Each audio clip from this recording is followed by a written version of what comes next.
Fermentasi itu kan berarti kan untuk pupuk ya, itu kan Bapak dapat ilmunya itu dari UPT ya, kan Bapak terapkan kan, artinya diterapkan, kemudian ketika sudah diterapkan, berikutnya Bapak buat lagi atau cukup saat itu aja?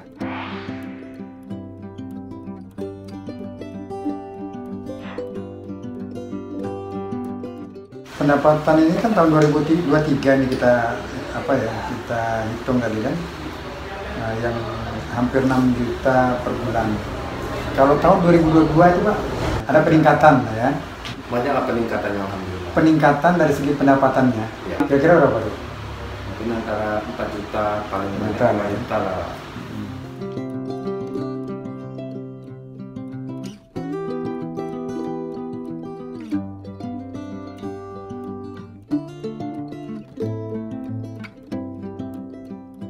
Kalau bisa berusaha tani itu Pak di lapangan, kan Bapak ada yang kayak bingung nih mencari masalah. Misalnya ada hama atau ini kok kerdil tanaman dan sebagainya.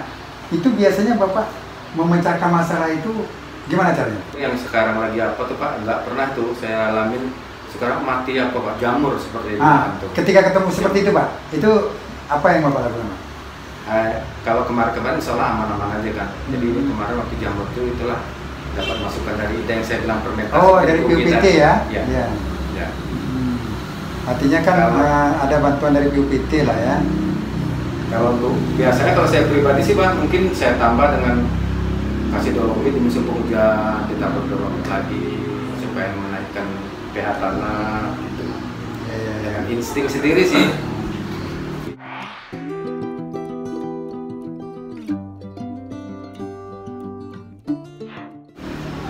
Kemudian kan ada kadang-kadang kita bertani kan perlu juga untuk alih teknologi, inovasi dan sebagainya ya.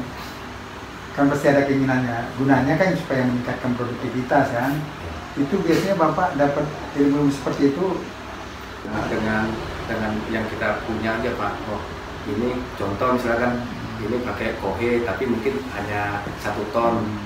Nah, besok kita coba berinovasi dengan 2 ton di tanah. Ya. Artinya Bapak berusaha mencari sendiri lah ya.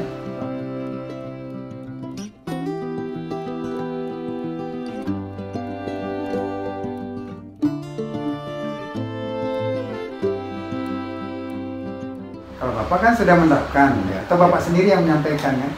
Tuh. Kadang banyak. Kalau misalnya peserta tani ingin meningkatkan hasil itu kan perlu modal kan? Iya.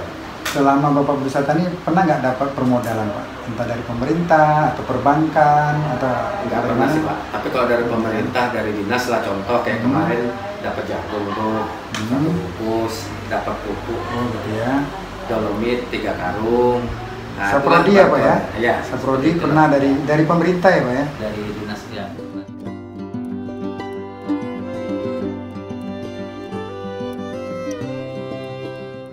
Kalau MOU tadi kemitraan, belum ada ya. Tadi kan sudah bicarakan di awal ya. Memang nggak ada sama sekali Pak ya. Belum ada. Tapi sebenarnya ketika Bapak berlangganan dengan orang pasar, tadi kan ada Bapak sampaikan kan. Itu sebenarnya itu kan bentuk kemitraan sebenarnya. Cuman secara lisan ya. Ya. Nah, kan nggak mungkin Bapak kalau tidak ada perjanjian orang tuh mau beli kan gitu kan. Mengambil punya Bapak kan. Itu kan sebenarnya bentuk kemitraan juga sebenarnya. Cuman mungkin karena sifatnya rutin tidak dibuat dalam bentuk MOU kan, surat perjanjian kan nggak ada kan. Karena kalau penjualan itu Pak, misalnya besok panen kan di pasar itu udah ada yang telepon, besok saya terong 5 kilo, kacang 5 kilo, jadi kita tuh udah bisa bagi-bagi sih di pasar. Jadi sisanya itu bukan kita jual, ataupun kadang timun tuh kan nggak semuanya lurus tuh. Nah, yang bagus-bagus nanti kita tolak mereka. Jadi yang istilah yang bengkok-bengkok tuh bisa kita bungkusin kan, kita ecer lebih murah gitu, seperti itu.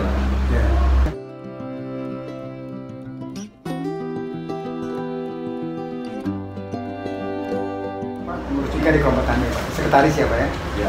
Masih sekretaris. Udah berapa tahun Pak sekretarisnya Pak? Tahun Tahun berapa?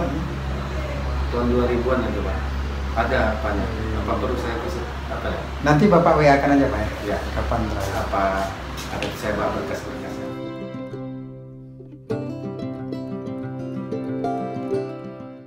Saya dengar kemarin Bapak sampaikan kelompoknya belum bergabung di Gapoktan. Makanya belum sebenarnya. Belum ya? Memang iya ya? Ada kelompok yang belum bergabung di Gapoktan. Sebenarnya kan Gapoktan kan gabungan kelompok tani Pak. Biasanya satu desa itu satu Gapoktan. Ya.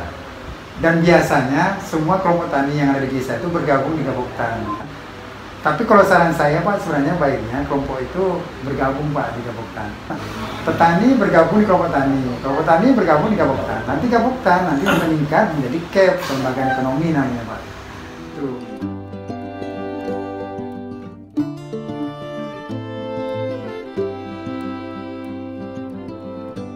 Di Desa Kepenuhan Hulu itu ada koperasi Pak? Nggak ada ya, entah koperasi apa Koperasi kayak- sawit lah. Koperasi sawit ada, Bapak ada itu bergabung? Nggak ada juga ya. Jadi kan Bapak pengurus ya Pak, pengurus kelompok tani. Ada nggak melakukan apa namanya ke anggota itu apa semacam penyuluhan atau apa namanya pendampingan, gitu kan, pembinaan? Ada Kepada nggak? anggota. Ke anggota. Sama saya nanti juga sih, kami kan dapat mengajuin proposal apa ternak kambing. Kalau di kelompoknya sendiri ada pertemuan rutinnya nggak Pak? Sebulan? Alhamdulillah kalau kami jaya. Ada ya. Untuk kami Satu jaya. bulannya berapa kali ada? Tergantung situasi juga Pak, kayak kemarin. Oh, berarti kadang- bukan pertemuan yang terjadwalkan ya? Kalau yang terjadwalkan minimal sebulan sekali kami silaturahmi. Cuman kalau Ya. kemarin sempat kadang intensif juga masalah yang kambing sakit-sakit itu kadang kumpul Nah. juga kan. Sebenarnya kan di saat pertemuan itu, ketika Bapak menyampaikan ada materi dan sebagainya, itu kan udah salah satu bentuk penyuluhan juga sebenarnya. Kan misalnya ada teknologi baru nih misalnya kan, yang disampaikan penyuluh atau Bapak lihat di media sosial, Bapak sampaikan teknologi itu diikuti dengan petaninya kan. Bapak setiap ada pertemuan, penyuluhnya diundang, ikut. Ada Pak Epi.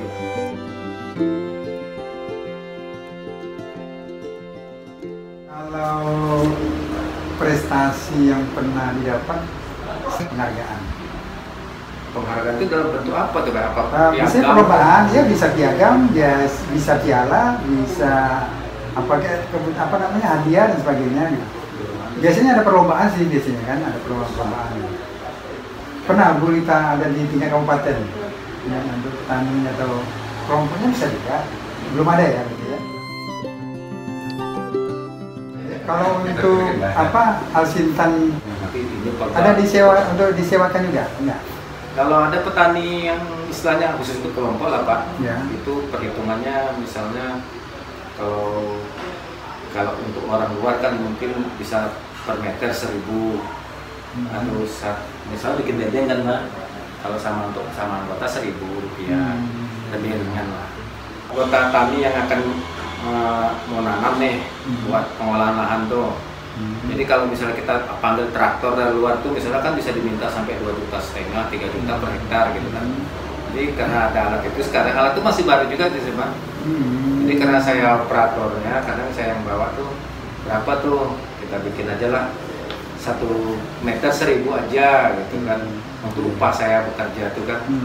Nah itulah kira-kira. Nanti kalau misalnya buatnya 5 bedeng, panjangnya 100 meter tuh 5 bedeng, 500.000 itu udah saya tanggung ke minyaknya, olinya.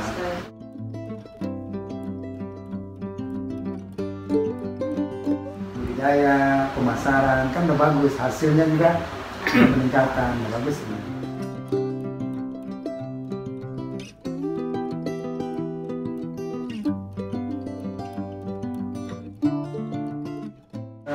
Kalau kita penilaiannya Pak, kita kan apa namanya menilai itu apa adanya Pak. Jadi saya nggak mau semaksimal mungkin kita objektif, semaksimal mungkin kita transparan. Mudah-mudahan insya Allah bisa dipertanggungjawabkan lah. Ya. Nanti hasilnya ini tentu kita bawa ke provinsi, nanti kita diskusi di sana. Tadi kenapa saya perlu foto-foto dan sebagainya itu sebagai bahan.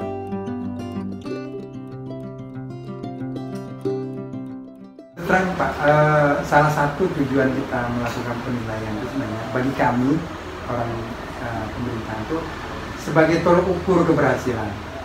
Bagi Blitar, orang kabupaten itu kan disitulah salah satu tolok ukurnya. Seberapa banyak prestasi yang didapat di sini. Terutama yang kami nilai, mungkin di bidang lain ada penilaian, mungkin orang pangan ada penilaian, paling tidak di kami ya. Karena terus terang Bu, kita Kabupaten Rokan Hulu termasuk yang kurang mendapat penghargaan. Dari 3 tahun terakhir, kami kan 3 tahun nih, dari tahun 2021, 2022, 2023, kan udah 3 kali penilaian. Sejak berada di PT kami kan, Rokan Hulu itu cuma dapat 3 penghargaan dari 52 penghargaan yang setelah kami berikan. 52 sudah penghargaan yang kami berikan ke 52 ya? 52.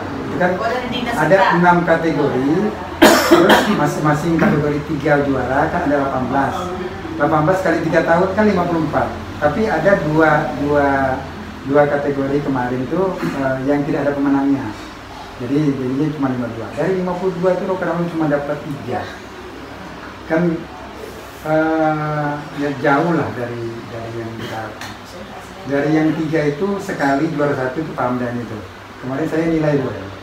Yang tahun 2022 ya Bu ya. Kemudian Cap yang Margo Mulyo ya, yang di Perkoto itu juara 2 ya. Kemudian 2 apa 3 ya? Kemudian Pak Sumanto yang penyuluh swadaya. Itu antara 2 tuh, salah satu. Ya pokoknya juara 1-nya 1, juara 2-nya 1, juara 3-nya 1. Nah, 3 tahun ini Pak ya? 3 tahun terakhir ini. Termasuk yang diajukan untuk dinilai. Makin lama makin menurun. 2022 masih 5 Bu. Jadi 3. Ya. 2023 4 tahun kemarin Bu. 4 ya? Sekarang 3. turun jadi 3. Untung ada. Jadi mungkin itu bagi evaluasi yang ya ke depannya kan, karena bukan apa, kita provinsi tiap tahun mengadakan itu penilaian.